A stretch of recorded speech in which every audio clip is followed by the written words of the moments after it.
Olá, eu sou o professor Gilberto e hoje nós vamos ver essa videoaula sobre processos termoquímicos, mais especificamente o processo de combustão.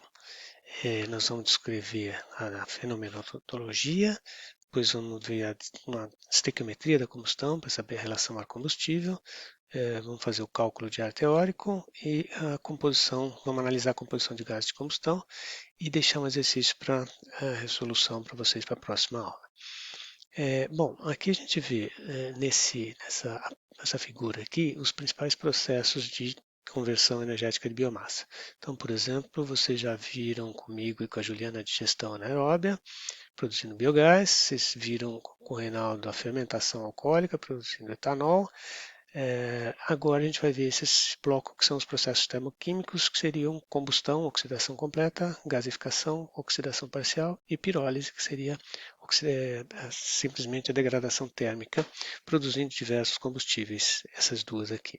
Depois com a Ana vamos ver a parte de extração e transesterificação. Bom, vamos ver a parte fenomenológica. Então, o fenômeno de combustão é o quê? É a oxidação completa é, de uma biomassa, carbono, de hidrogênio e às vezes do enxofre presente na biomassa, produzindo a máxima quantidade de calor possível. Então, a combustão e o gero só transforma a energia acumulada pela fotossíntese na biomassa em energia térmica e resíduos gasosos e resíduos sólidos. Tá? O resíduo gasoso são os gases de combustão, os resíduos sólidos vão ser as cinzas, basicamente, que ficam uma parte no fundo e a outra sai junto com os gases aqui. E gerando basicamente calor, né, que pode ser aproveitado para processos em geral. É, Mais especificamente, como é que ocorre a combustão de um sólido, né? Então, se eu pegar uma partícula de sólido, aqui nessa figura a gente tenta mostrar assim o que acontece especificamente com uma partícula. Então, quando ela é colocada no meio de um processo de combustão, ela vai perdendo massa ao longo do tempo, né, e em função do aumento de temperatura também. Então, o processo de secagem ocorre no comecinho, a partir de 100 graus, né, então ele fica numa temperatura de 100 graus até que toda a umidade, né, seja é, liberada.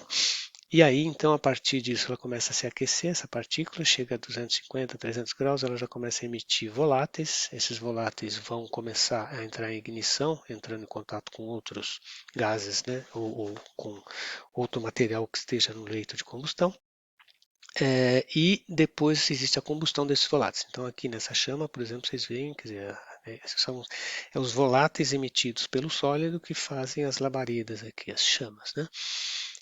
Depois de mais ou menos emitir quase 80%, 75%, 80% do volume, que é os voláteis que estão na biomassa sólida, aí acabam os voláteis e aí você fica com a parte da combustão só do carbono fixo, que é a matriz que fica, que é o carvão, né? E cuja combustão ocorre de uma maneira diferente do que a dos voláteis, ela é uma reação heterogênea que ocorre na superfície, né? Então, a altíssimas temperaturas, na ordem de 1000 a 1100 graus Celsius, tá?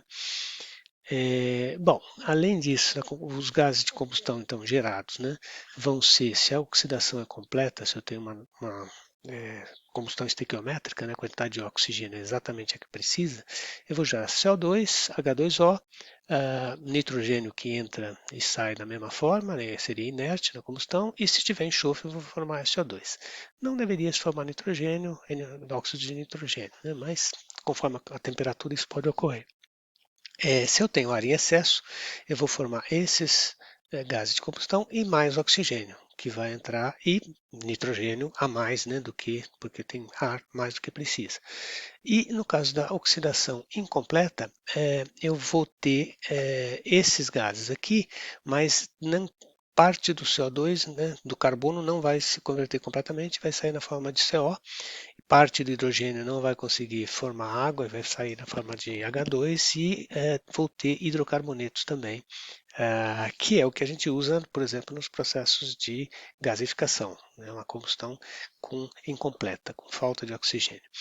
E as cinzas que saem, né, quer dizer, também outro resíduo formado são as cinzas, que é a fração mineral, né, que não entra em combustão, também seria inerte, é formada basicamente com cálcio, sódio, potássio, silício, magnésio, fósforo, entre outros, né?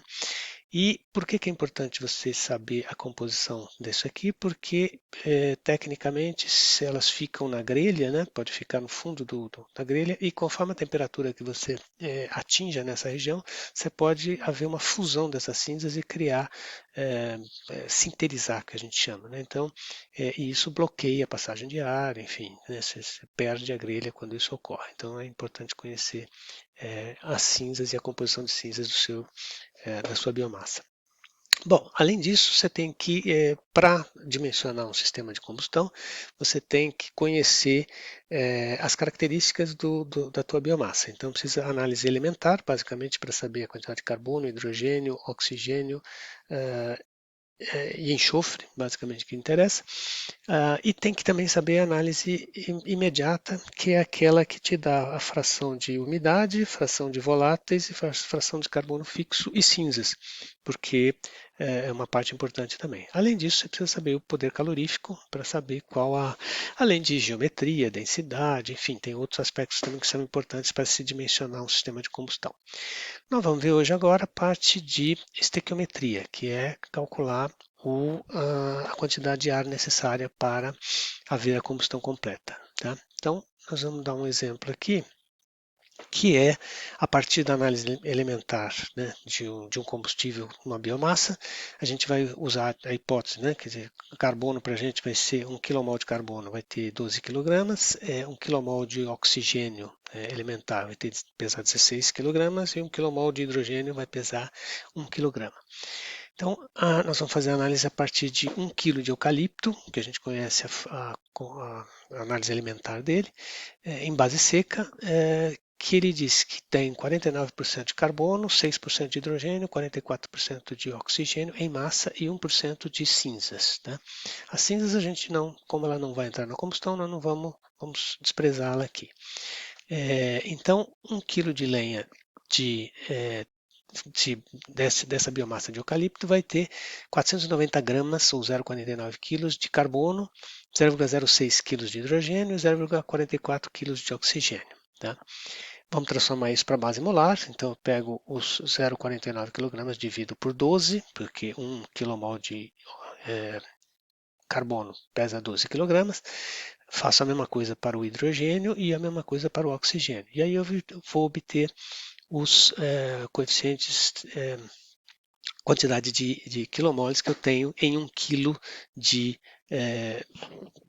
eucalipto seco, que é 0,041 kmol de carbono, 0,06 kmol de hidrogênio e 0,0275 kmol de oxigênio. Bom, a partir daí eu posso fazer uma divisão, simplesmente dividir todos esses coeficientes por 0,041, então eu teria para cada quilomol de carbono 1,46 kmol de hidrogênio e 0,67 kmol de oxigênio, que seria como uma composição química, uma fórmula química desse combustível. Né? Bom, para 1 kg para combustão então de 1 kg desse tipo de lenha de eucalipto seco, eu vou colocar a minha combustão, minha equação estequiométrica aqui, que é a quantidade de quilomoles que eu tenho, né, do meu combustível, mais o meu oxidante, que é oxigênio, então quanto X é quanto eu quero de oxigênio, quanto eu preciso para balancear isso de oxigênio. Como é oxigênio atmosférico, para cada quilomol de oxigênio eu carrego 3,76 quilomoles de nitrogênio, porque por causa da concentração de oxigênio na atmosfera, que é 21% de oxigênio, 79% de nitrogênio. E aí eu coloco os coeficientes estequiométricos aqui que eu quero descobrir, que é quanto que vai sair de CO2, quanto vai sair de H2O e quanto que vai sair de nitrogênio. O nitrogênio, como não reage, a quantidade que entrou vai ser a mesma que saiu. Bom, então aí a gente aplica o princípio de conservação das espécies químicas, né? Então, se entrou, vou fazer o balanço então para cada elemento químico para o carbono, né? Então, se entrou 0,041 kmol de carbono, tem que sair 0,041 0,041 kmol de carbono aqui também. Então eu vou ver quais são os produtos que têm carbono. Nesse caso aqui é só o CO2, então eu vou fazer que 0,041 é igual a Z, que é o coeficiente estequiométrico aqui. Depois faço o balanço de hidrogênio, então aqui entra o 0,06 e vai sair quanto? 2 vezes Z, certo? Que é quanto sai de quantos quilomoles de hidrogênio vai sair ali como produto. Então o Z vai ser 0,03, que seria, a gente consegue calcular. Depois faço o balanço de oxigênio, em geral é o último.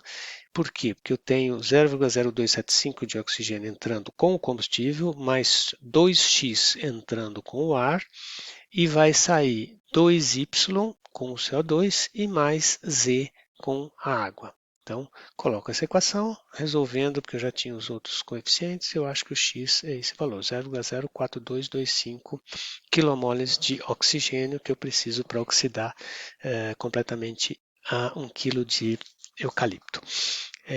Assim, para a combustão completa, eu tenho a minha equação estequiométrica completa aqui, com todos os coeficientes. Eu determinei, então, já todos eles, né, x, y, z, e está aqui a minha equação estequiométrica. Bom, agora eu vou calcular a massa, quanto de quilos de oxigênio, de ar que eu preciso para 1 kg de madeira.